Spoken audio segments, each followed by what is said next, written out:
have been called by God and we've been chosen for this hour. We are no better than anyone else. We're no better than any other denomination, except we have been called by His name.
Can I preach a little while here? Are you hearing me? Any crazy nation can declare war. It don't cost nothing. But now to win it, all right, didn't cost much for us to declare war sitting back in America, but Normandy was bloody. Okinawa was a disaster. It'll cost you something the closer you get to a fulfilled dream. You're not getting what I'm trying to tell you. God given us fresh vision, fresh oil, fresh dream, fresh hopes, fresh desires. That before your dream becomes real, you're going to have to deal with some nightmares.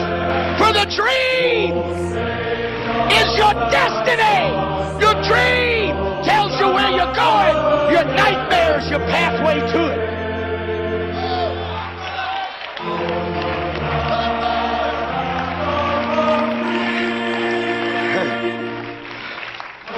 We are so dumb. You see that? We are so dumb when we waste our pain. When we waste our problems on ourselves. Paul said that our light affliction works for us a more exceeding eternal weight of glory. Watch. While we look not at the things which are seen, but the things which are unseen. For the things which are seen are temporal. The things which are unseen are eternal. What is he saying? Your affliction, your problem, your adversity will not work for you as long as you keep looking at the problem. You've got to go beyond it. You've got to come oblivious to the obvious. You've got to somehow see beyond what is now and realize your dream is greater than the nightmare. The nightmare is just a pathway. The dream is your destiny.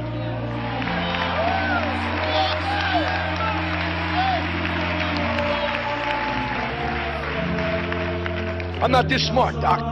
God gave this to me in the motel. I'm not this smart. He's got to give it to me on this little piece of paper. He talked to me today. He said, tell the people the purpose of the dream is twofold. Give you a sense of destiny and inspire you to reach for it. Then tell the people that the nightmare is threefold. Self-discovery, God-discovery, and shut hell's mouth.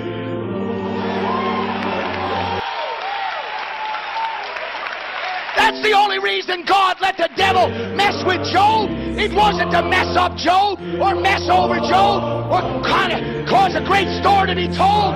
Was that so when it was finished, Job would shut hell's mouth?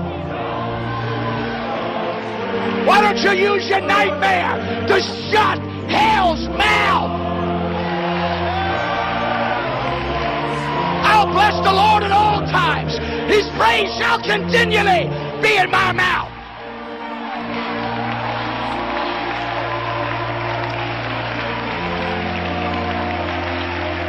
Oh my. Oh my.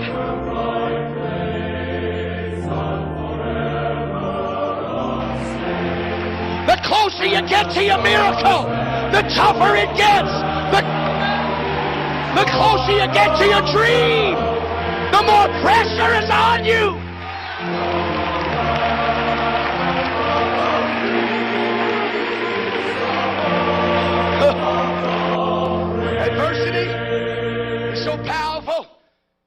causes many to achieve, others to concede, and others to settle for less than enough. Please hear this statement. If you don't remember anything else I said, remember this.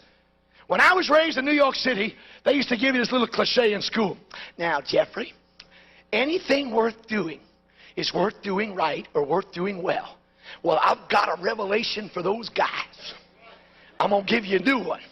Anything worth doing is worth failing over.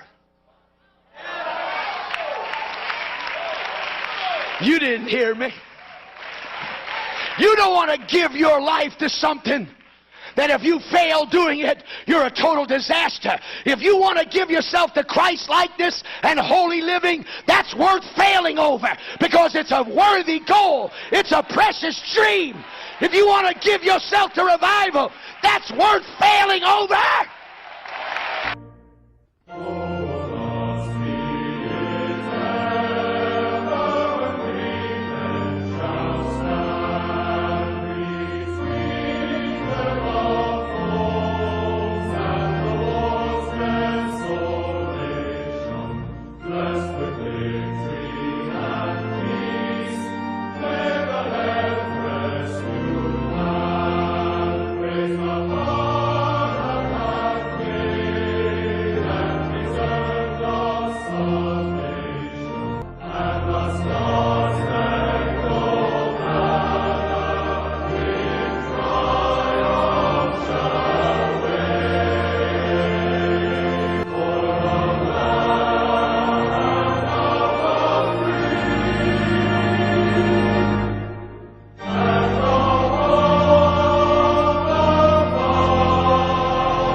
In Jude, we find him writing in verse 3, I wanted to write of our common salvation, but he said, I realized it was necessary for me to write to you of the faith which was once delivered to the saints.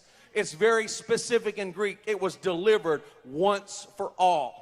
We do not have an evolving gospel that needs to be updated with the latest theories of psychology and sociology and legality. But we have the faith which once for all was delivered to the saints. It saved people in the first century. It saves people in the 21st century.